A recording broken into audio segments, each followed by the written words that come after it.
Good morning, good morning, good morning, good morning.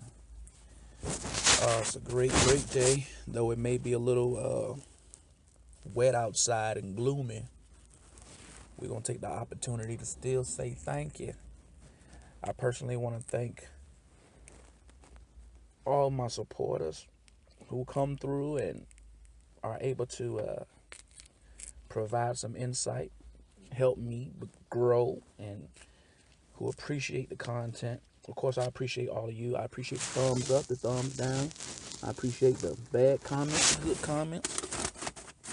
It don't never phase me. All it does is just make me more aware of the audience that I have. And so I say thank you once again. And so I want to go ahead and jump into this. I was the topic of this, I want to call it dream chasing versus dream catching. And I want to start off with this conversation that I had with a group of young men who about my age. I didn't want any ill intent against them, but they seemed to have been confused. And so I wanted to share something with them. But anyway, let's get right on into it. So I was at the rec center, and I was playing basketball. Of course, I'm going to do the best I can to stay in shape. You know, I ain't got the best physique, but I ain't got the worst physique neither. So I'm at the rec center shooting some ball, minding my own business. One of the young boys come up to me, "Hey yo, excuse me." I'm like, "Yeah, what's up?" He like, "You trying to run? You trying to run full?" I was like, "Yeah, he only one person though." I said, "Yeah." I said, "Where y'all gonna run at?" He was like, "Oh, we're gonna run over here," you know. So he was pointing to another area where they was running at. And I saw a couple guys over there. I'm like, okay, cool. Didn't count. And I saw a bunch of guys over there. So I said, okay, cool. They gonna run full. And so I said, yeah, I don't mind. So threw the ball that I got from the center, and I threw that down because I don't bring my own basketball in there. If you an African American in America, you already know what it's like to have your basketball taken from you.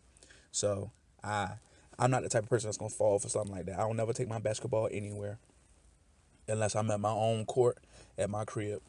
And so we out there shooting around, and I'm noticing guys that are tall, not really that athletic. I'm like, okay, I'm 6'1". I'm gonna let them know I'm about to bust them, but they don't know. And so game gets started, and I'm like one of the shortest guys out there, so automatically. But I'm one of the widest guys too, as far as like muscular build. You know, I got broad shoulders, broad back. I'm pretty good in shape. I don't have a Dunlap where your belly done lapped over your belt. I don't have that type of stomach. I don't have a six pack, but I ain't got no fat belly. I ain't got no beer belly neither. My stomach nice and flat, baby. And they let me run point.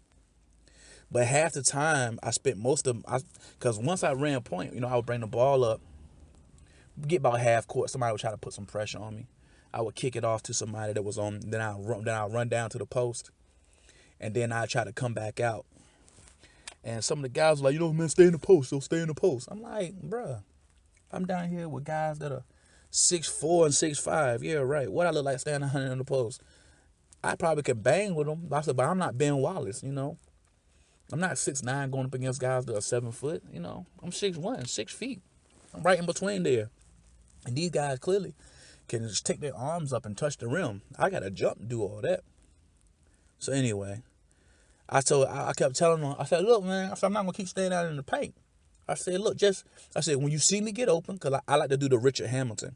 I like to run to the baseline, then come around to the elbow, swing around. And them guys, they just couldn't pick it up. One of the dudes on the sideline was like, yo, man, elbow, watch the elbow. Because I was always, after I bring the ball up, I'll pass off to somebody, and then I'll run down to the base, come up behind the hoop, come up back to the elbow, and nobody fed me the rock. This was the first game. Nobody fed me the rock. And so I just kept shaking my head. I was playing good defense. I got a couple steals, got a couple rebounds, did a good couple outlet passes. And then finally game 2. The dude who was yelling to the side, yo, feed the elbow, he had next. So he said, I want you. He's almost like, I see what you're doing. I said, thank you. I'm glad. I'm glad somebody know fundamentals.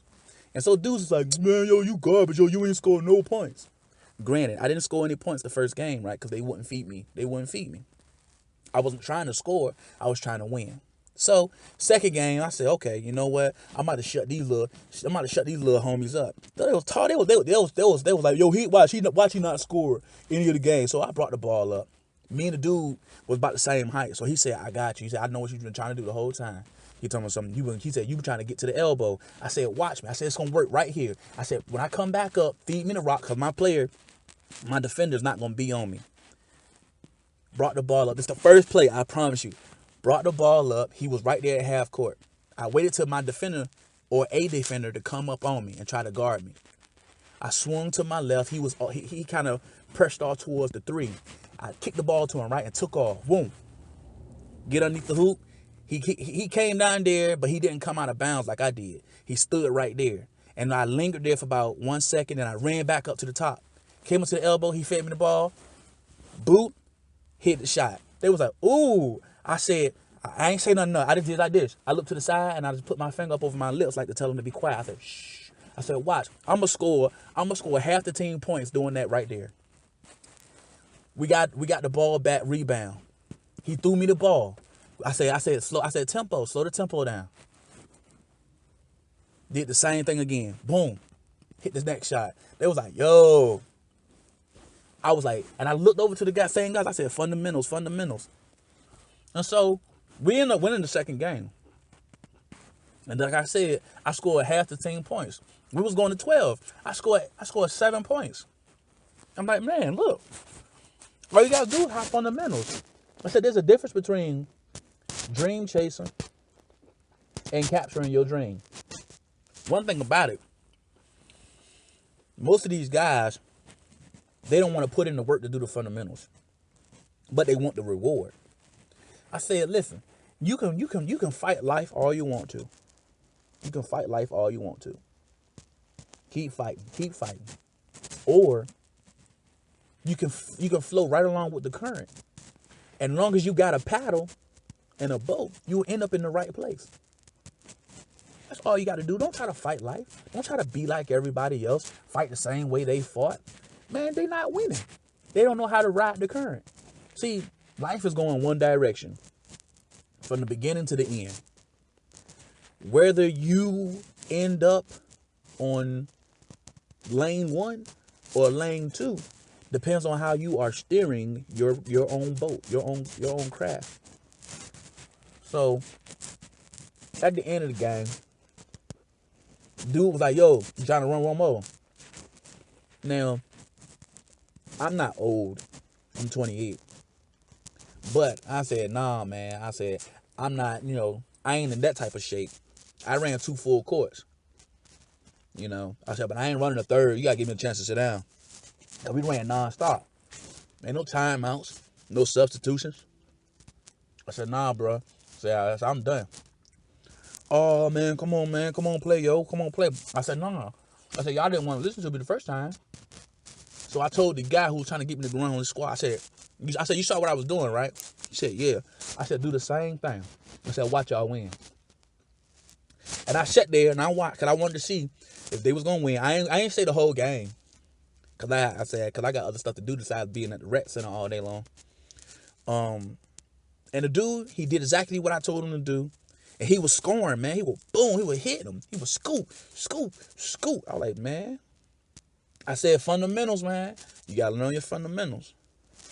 And so, as I'm leaving out, some of the younger boys was like, yo, you a basketball coach? I said, nah. I'm not a basketball coach. They said, oh, you play high school? I said, nah. I never played high school basketball. Never tried out for it. I tried out for a team, but I never made it. I said, I never played high school basketball. I said, but what it took was, I said, in order to become better at basketball, I studied the game. Not studied the game like watch other people play.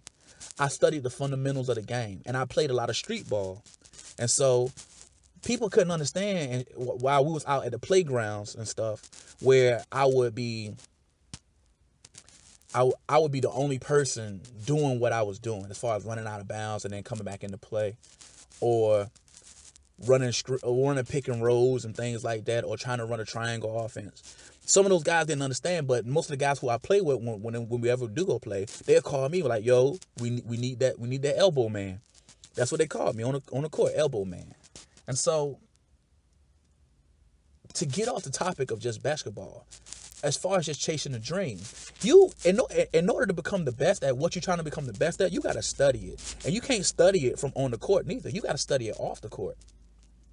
You got to study it in the classroom. You got to study it while you at church.